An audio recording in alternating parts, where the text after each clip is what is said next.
श्री गोपाळ कृष्ण भगवान की जय। लीळा नंबर 126चा उर्वरित भाग।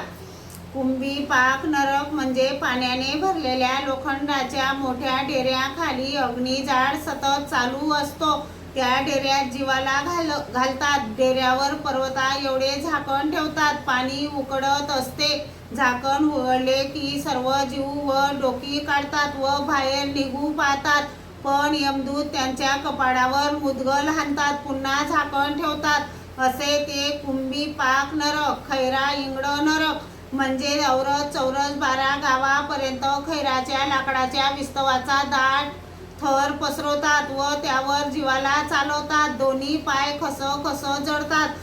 असे ते खैरा इंगळ नरक। तब्र भाजन नरक म्हणजे औरस चौरस 12 गाव एवढा तांब्याचा पत्रा तापून सेंदुरासारखा लाल बुंद झालेला असतो, त्यावर जीवाला घालवतात, मग तो जळायला लागतो। तसेच त्याला उलटवतात, तसा तो जळतो। असे ते तब्र भाजन नरक। तैल पाक नरक म्हणजे औरस चौरस 12 गावा एवढा लोखंडाचा तेल तवा असतो, त्या खाली अग्निजाळ जळत असतो। त्या तव्यावर जीवाला नेऊन घालवतात। त्यांच्या देहाचा एक भाग भाजला गेला की मग त्याला उलटायचे, नंतर दुसरे अंग जळत असते।